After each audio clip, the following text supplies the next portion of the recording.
Hey everybody, it's Saturday afternoon and I think we're going to take a trip around the world here. It's been a little while since we've had a walk around the room and looked at all the tanks, and so now seems like a good time to do it. This is completely impromptu. Just got home from the grocery store and now I popped down here and figured we'd go ahead and get this video shot, and then whatever else I do in the fish room this afternoon might account for some other videos. So in the meantime, the only thing I can really point out about my waterfall tank at the moment is that it really truly was a waterfall the other day. If you missed my video, I was doing a top off in this tank. You can see it needs another top off now, but I walked into the other room, got tinkering with something else, and completely forgot about it until I turned around and saw water running across the carpet. And so I had to bust out the old shop vac and get some cleaning done. I've still got some fans blowing. The carpet's a little bit damp and the basement still smells a little musty. But other than that, not a lot going on in here. I did get in here recently and I removed a bunch of this. Let me turn this light on for you here. I removed a bunch of this Ludwigia back here. So I do have some of that available right now if you're interested. I do sell my excess aquatic plants as they outgrow my tank. So I do have some Ludwigia available at the moment. I pulled a bunch of that out of here. I pulled a bunch of this milfoil, this sort of feathery looking stuff. I pulled this out just to thin it out a little bit. It was starting to really crowd the tank up. And I also put some of that in my new native tank that we'll see when we get around to that side of the room. Fish-wise, nothing really going on. I haven't lost any fish in this tank. And as I've pointed out before, I'm not going to be going out to the fish store anytime soon, or at least I hope I'm not going to be going out to the fish store anytime soon. You never know. We'll have to see what happens over time. But I have no intentions of going out and buying any new fish anytime in the near future. So we haven't lost any fish, and of course we haven't added any fish. My plants are doing really well. My daylily there, for being the end of summer, I know from the daylily's point of view, it has no idea what season it is. It's getting 12 hours of light every day in a nice warm environment, so I'm wondering if it won't just go right into another flowering cycle. I suspect it won't. Most flowering plants, most annual flowering plants need to go through some sort of winter period. Some plants need a certain degree of coldness. Some plants need a certain degree of dryness before they can sort of rehydrate the following spring and start their thing. But they need that sort of pause cycle before they will send out more flowers. So it's going to be interesting. I'm going to leave it in there. Last year at the end of the summer I pulled the daylilies out, and this year we're going to leave them in there and find out if anything actually does come of it and I wind up getting any new flowers, because I'm still getting new growth all the time. You can see how lush and green it looks, so it's definitely still putting out new vegetation. It'll just be interesting to see if we put out any new flowers.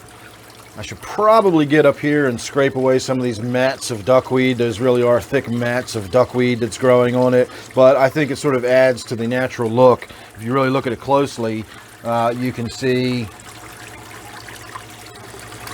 it's really thick. A lot of duckweed growing up there. So I don't know. We'll see about doing that someday. The creeping jenny that I collected out at the reservoir is doing fantastic. It's growing all through my bird's nest fern. You can see how much actual elevation I'm getting from it. It's not just growing flat across the bottom of the tank, and it really is growing up. And then of course, as I said, it's growing up through my bird's nest fern and everything up here. So I'm really happy about that. My little foot tank down here actually got topped off almost completely. This tank was almost full the other day, and that was because of the overflow in this tank. It was running down the glass apparently hard enough that it was splashing into this tank, and so this tank wound up collecting, I don't know, probably 4 or 5 gallons of water got topped off and added to this tank. So if it wasn't for that little tank right there, I would have had a lot more water all over my floor. As far as what's going on in this tank, I haven't really looked in there recently. I know my cherry barb is still alive. I know there's still some guppies swimming around, and I know there's at least still 3 shrimp in there I saw the other day, but I have not gotten in there and really looked through it with the fine-tooth comb to see exactly what's going on as far as how many baby guppies and all that kind of stuff. So all in all, everything over here is still just sort of ticking over, looking good. And that's about all I can think of to say. There's not really much to talk about with these sort of extemporaneous plants here on the outer edges. Not a lot going on with that. So let's get this light shut down for the moment. And that will reduce some of the glare on the other tanks as we make our way around the room. And we will come over here next to my 29 Miscellaneous. Now this tank is probably the most in need of a water change as far as how long it's been since I've actually done a water change. This is one of those tanks I generally top off several times between water changes, and you can see how low the water level is right now. And of course we've got the water backflowing through the center of the filter like it just about always does. I mean, I'm not kidding. Within days of putting the filter in there, it's flowing through there like that. So I don't worry too much about it as long as the water is circulating through the tank and swirling around and keeping it oxygenated and keeping plenty of gas exchange. And you can see by the vigorous motion of all the roots and the bubbles coming into the tank, there's no lack of oxygenation and gas exchange and all that kind of stuff. So I'm not too concerned about whether the water is physically flowing through those filters or not. So I'll get in there, we'll do a water change. I don't know if the glass really needs to be wiped down or not. It usually doesn't in this tank, but we'll just go ahead and get all that done, and that'll be the maintenance I do on this tank. Fish wise, again, nothing really to speak of. Everything's still the same. Haven't lost any, haven't added any. So moving on to my, I hope you got to look at my Hillstream loach up there on that piece of wood. It doesn't normally stay that high up in the tank. It usually stays down by the bottom or on the glass. This is my 55-gallon Gourami tank. This is my Gourami tank because once upon a time I had a lot of Gouramis in this tank, and that is just the name of the tank rather than a description of what's in it. But I do still currently have 2 Gouramis in it. I've got my Moonlight back there in the corner. You can just see a little bit of. And somewhere in here I've got my little female honey gourami. So I do still have a couple little gouramis in this tank, but I don't know, one of these days we'll add to it. I really do like gouramis a lot. They're a great fish, and I would like to see a bunch of them in this tank again. Otherwise, not much going on in here. I got in here yesterday and wiped the glass down because I sat in front of it while I shot a video, but I did not actually do anything to the tank as far as a water change or mess with the filter or anything like that. Milfoil's still doing okay. It's not growing like crazy in this tank, but it is still doing okay. And I do still have the piece of floating milfoil back there that looks pretty good and apparently seems to be immune to the munchings of the gouramis, because gouramis really will wreak havoc on your plants. They're voracious plant eaters, and this milfoil seems to be left alone completely, which is odd because it's really soft, tender plant, and yet it's just not even being nibbled on. Now it's also maybe not native to where gouramis are native, I don't know, but they just seem to be leaving it alone, which I find fascinating. And also, as far as plants are concerned, that is my red Tiger Lotus, and it's just been sitting there like that for I don't even know how long, months and months, maybe over a year. I used to have a big, beautiful water lily in this corner of the red Tiger Lotus, and now it's just gone to be stunted like that. And I think what happens is every time new growth starts to shoot out on it, if it ever does, it gets chomped down before it has a chance to do anything, and therefore the rhizome is just sort of stunted, and we're not really seeing any new growth off of it. So maybe I'll try to pull that out of there and see if I can get it going in a bucket or something, and then once it's rooted in, maybe reestablish it in the tank. But at this point, I'm just kind of curious to see if it ever comes back. It's been in there for years and years, so I know it's got a really established, or at least it had a really established root system at one point. So this is my 55-gallon tank. I added my South American bumblebee catfish to this tank. I just got distracted for a moment. I had glanced down at the big pile of pleco poop right there, but if you'll notice to the left of that, that certainly looks to me like a cave that a fish has burrowed out. And right when I was talking about my little South American bumblebee is when I noticed that little dugout cave right there. So I'm going to say that's probably where that catfish has established its home. I have seen it a few times, like when the lights come on, darting around, dashing around, but I don't see it as a rule on a regular basis.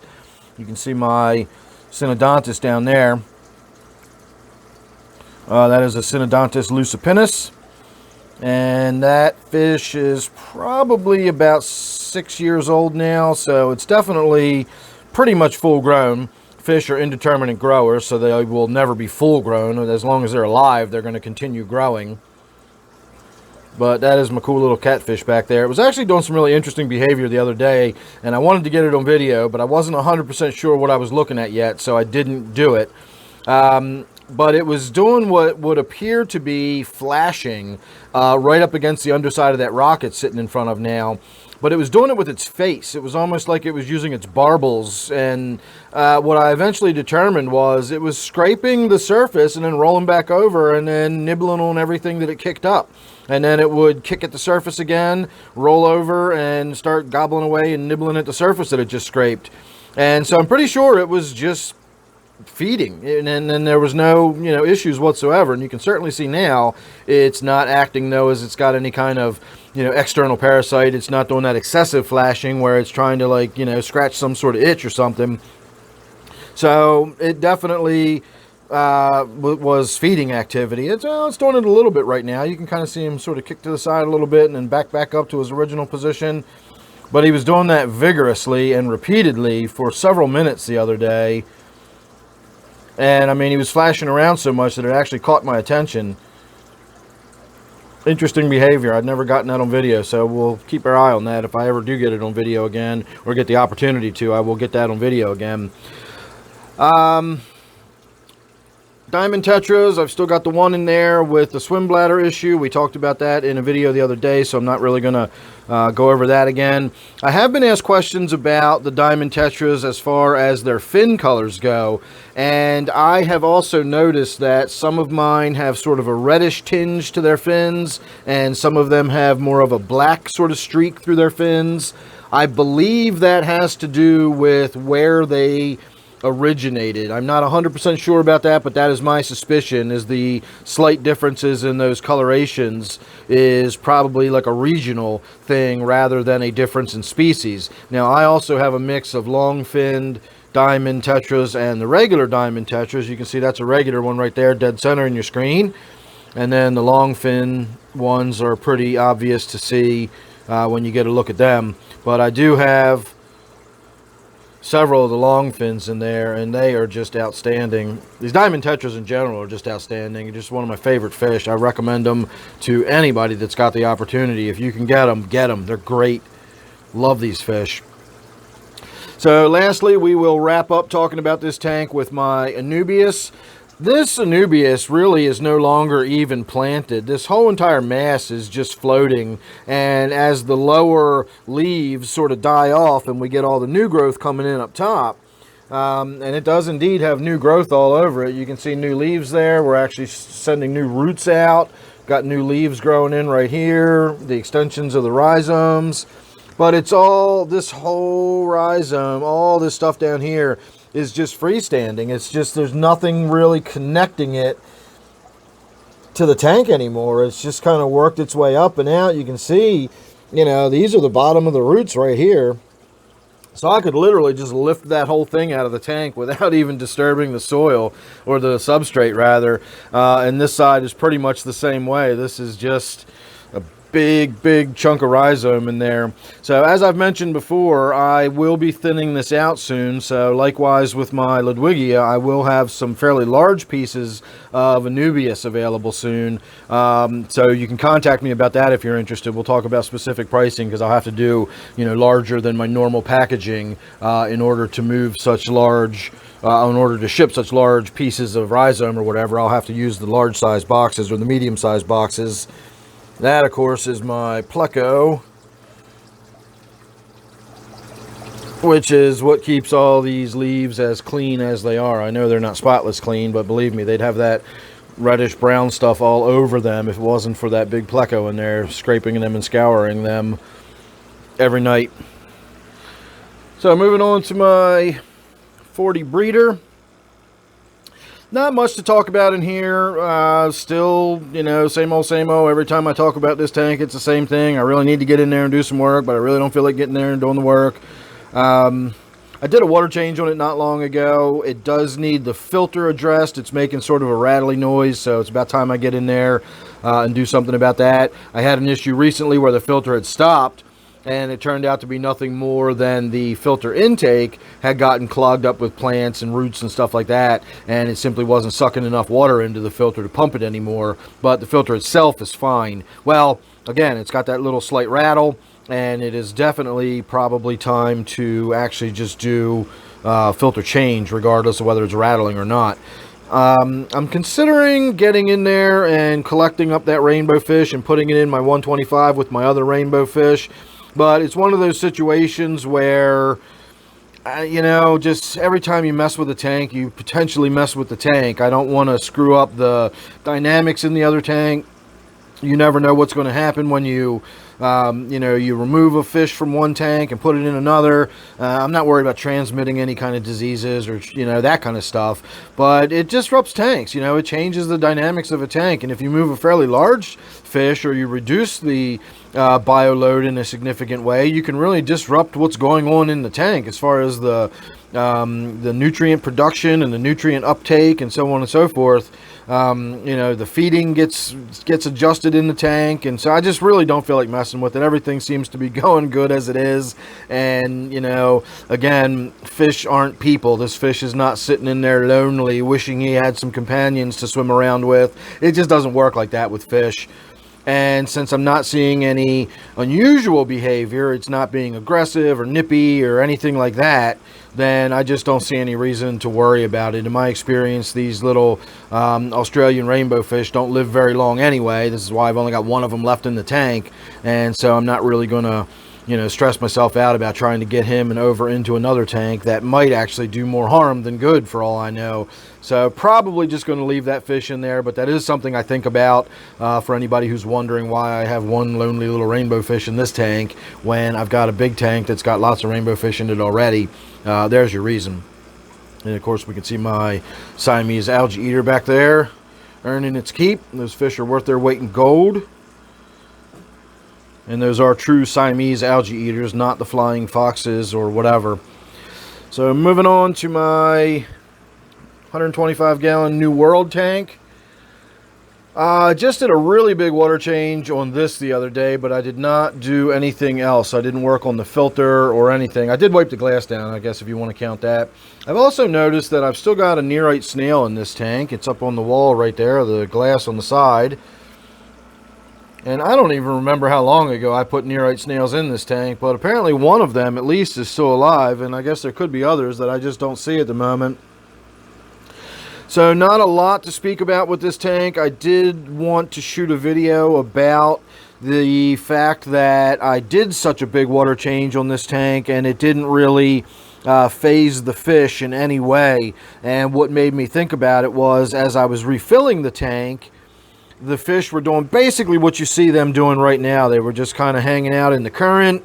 This is what these fish do in the wild, is they just sort of face upstream. It doesn't really involve expending a lot of energy on their part, and it basically just allows them to sit there and let food drift down the current towards them. And that's why they spend so much time just kind of doing that. And the way my power head is focused in the back here is going this way, and you can see the way I've got my intake flowing, or my inflow coming into the tank. So it generally creates this sort of clockwise swirl in the tank, and that's why when you see the fish in the front glass, they're usually facing this way, and then when you see the fish in the back, they are often facing this way, which seems kind of odd to me. They are facing into the current pretty seriously right there, but they seem to like it. I would tend to think they'd stay, either under it or above it, but they get right in that current and they just sit there. So that's what's going on with the fish. But they did all that while I was doing a water change and while I was refilling the tank, and that's a really good indication that the water coming back into the tank was a very, very similar chemistry to the water that I'd just taken out of the tank. If I had made any huge shifts in water hardness, or the pH was vastly different or something like that, then you would have seen a lot different behavior in the fish than that nice, relaxed, just chilling out, waiting for the tank to fill back up kind of behavior that we were seeing. And so I wanted to just shoot a little video talking about that. So that will probably be coming up. I'll go into a little more detail about all that kind of stuff. I just wanted to chat about the tank for a moment while we had a look at it, since there's nothing really to talk about other than the fact that I did a water change. So that's what's going on with this tank. I will get in there one of these days. We'll shoot a video. I've actually learned how to do voiceover narrations on my videos now. That took me all of 5 minutes once I finally sat down and decided to learn how to do it. So I can maybe just get in here, let the camera roll, and do my thing, work on the tank, and then later sit down and talk about what I'm doing and why and all that kind of stuff. I haven't decided exactly how I'm going to work out videos with a voiceover on them yet, but that's an option now for something we can do. So look forward to that. Moving on, my snail tank, not a lot to talk about in here. I did throw a couple plants in there just because I had them in my hand. I can't remember what I was doing or why I had them in my hand, but I wound up throwing them in there. No big deal. As I showed you the other day in a video very quickly, it's been a little while since I've changed the filter in this tank, so we probably ought to be getting in there at some point and doing a little bit of work. I don't even know how overgrown the intake is. Can't even see where the water is getting drawn up into it.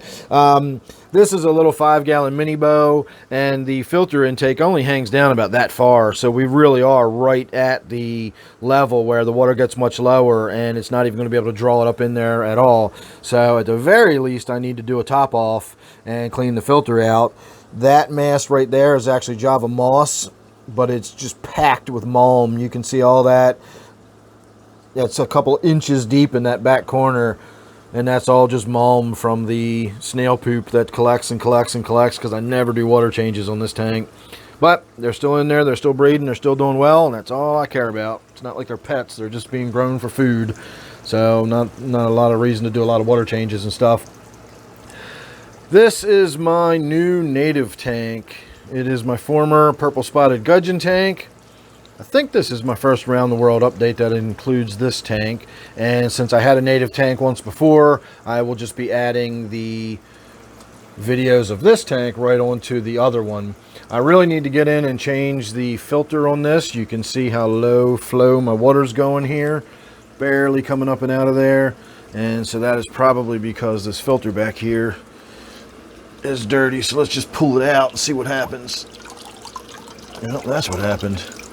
So you can see it's the same setup I had in my waterfall tank. It's literally the exact same setup. It's the same pump and everything. And so now that we're letting it flow a little more freely, that still looks like it's not flowing as freely as it should. So I'll have to get in there and give it a little bit of a cleaning out. Let me throw that back there. So that looks a little bit better, but it's still not flowing as vigorously as it should be. It should be flowing vigorously enough that it's splashing down this way, and the water should be running and dripping off of this end. But again, I'll get in there and we'll clean the intake on the filter up. So we got that going on. This is where some of that water milfoil ended up. That was mostly planted. But if you've got any experience with crayfish, you'll know that having plants and, keeping them planted or whatever is a virtual impossibility with crayfish. So we're down to pretty much, that's what's left over here with this one piece still trailing over. And then I put some, I can't even think of what it's called now, hydrilla. I was not sure what it was. I thought it might be a nacris, but one of my viewers told me exactly what it is, and it is hydrilla. It's this stuff. And I had planted some chunks of that down in this corner. And you can see how well that worked out. So that lasted almost 24 hours before it was all completely uprooted and destroyed. So when I shot the video saying I want to get this on video before it's gone and before the crayfish destroy it, I knew what I was talking about. I've had crayfish before, and I know just how destructive they can be when it comes to plants. They really, really tear plants up. They both eat them and they just dig and they uproot them. So trying to keep plants in a tank with crayfish is a virtual impossibility. But because they eat them, that one's flaring his claws up like he's gonna get me. Because they eat them, it's good to have live plants in the tank.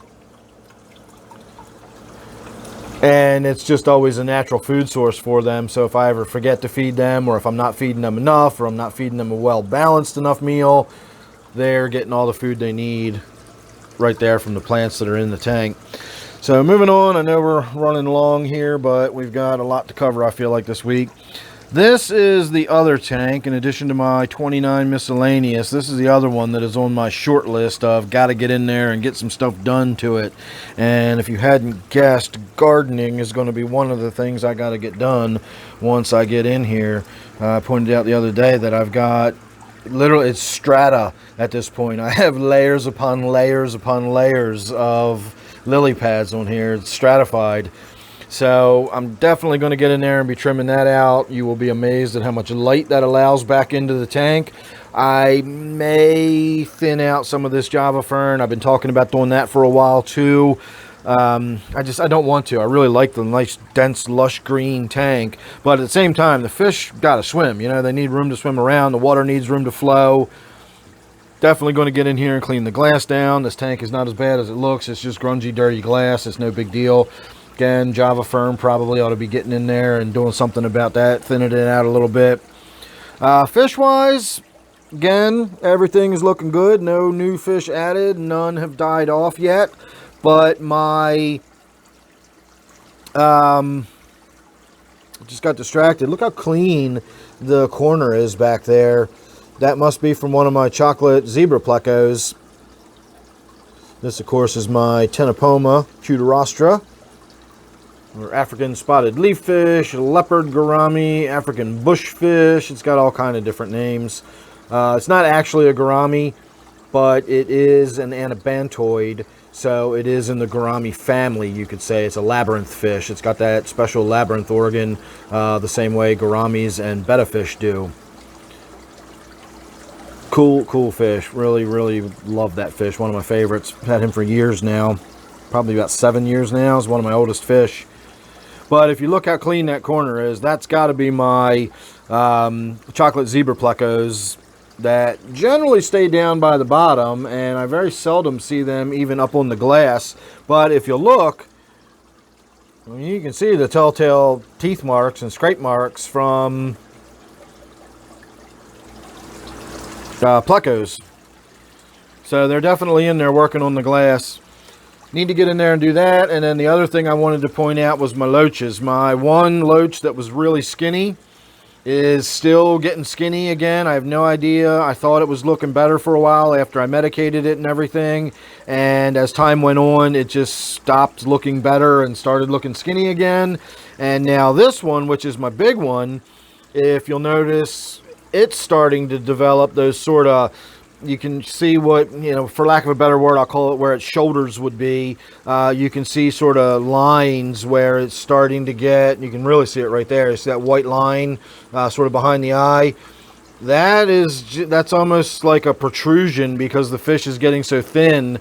Its shoulders, we'll call them, are almost getting sunken in, and that's what's giving it that sort of line right there. And that's what all of my clown loaches over time eventually have done. So I don't know what the deal with that is. We've talked about that in the past. If anyone's interested, I can talk about it again because it's going to be something we'll be dealing with again in the future. And I honestly don't even see my little one in here anywhere. I'm sure it's in there somewhere. There's gobs and gobs of places for it to hide, so I don't know. So that's what's going on with my 125. Not a lot to talk about other than need to get in there and do some work. My 20-gallon Angelfish tank. I did get in here and do some work last night, as a matter of fact. I scooped out a bunch of the mulm and crud and green growing stuff all over the bottom. And interestingly, the green growing stuff I'm getting all over the bottom is more like this sort of fuzzy hair algae than it is the cyanobacteria, which I usually get in this tank, where I would get that sort of green mat that grows across the bottom. You can see a little bit of my clown pleco sticking out right there. So it was all just like dead algae and stuff all over the bottom. It was weird consistency. It was some strange looking stuff. But I vacked out most of it. You can actually see a little bit of it still left in the corner, where it's not really mulm, but it's not really algae, it's not really cyanobacteria, but there was a lot of it in there. So I got all that scraped out. Let's see my angelfish hiding back there somewhere, maybe. There he is. There's my German blue angelfish. And so that's what I did. I wiped the glass down, I vacuumed out all that stuff, I got the filter changed, etc. And that was pretty much it for what's going on in my angelfish tank. So moving on to my puffer tank, my brackish tank. Let me get this forward light here turned on. I added some of those plants, the hydrilla, because when I looked it up and found out what it actually was, I found out that it does really well in low nutrient water, it does really well in high nutrient water, it does really well in brackish water, it does really well in salty water, and pretty much it'll grow anywhere in any kind of water. As long as it's in water, it'll grow. And so I'm going to see how well it does in my brackish tank. Now, as I've pointed out before, my brackish tank is no longer technically brackish. My regular viewers know that my tanks just get names, and this is just what we call this. This is my brackish tank for many, many years. It was kept at a brackish level. It was kept at 1.008 for a long time. Then I dropped it down to about 1.005 for about a year. And then I gradually dropped it down lower and lower. And the reason I dropped it was because Butterbean, my figure 8 puffer here, had developed these sort of white lesions all over its body. They were like little squiggly white marks. It almost looked like somebody had taken a carving tool and cut the fish up or something. And the more I reduced the salinity, the better the fish seemed to do. And now we are down at 1.002 or 1.003, somewhere around in that area. And you can see there's still some little white lesions here and there on the fish. But for the most part, he looks a lot better than he did. And so I think maybe the long term, keeping it in brackish water was not the best ideas. Maybe elevate it to brackish levels for a while, lower it back down to freshwater, and do that sort of thing, and that might keep the fish in better health, sort of simulate its natural habitat where it would be moving around in a variety of salinities rather than just staying in one constant salinity all the time. And so I think that sweet spot for these fish is right at the very, very low end or just below brackish. But they definitely would prefer, if you're going to keep them in fresh water, don't keep them in soft water. They definitely need at least hard water if they're not in outright, brackish or very low end brackish. But definitely don't want to keep these fish in really soft water with a low total dissolved solids count. So there you go. That's about it. That's all that's going on in my puffer tank. We got the new plants put in there. I'm hoping they're going to do well. And then, of course, Butterbean's in there doing his thing, swimming around. And hopefully I'm going to be able to wrap this video up before we go to another file. And it looks like we will. We are back to where we started, more or less. So there you go, everybody. Thanks for watching. See you real soon in the next one.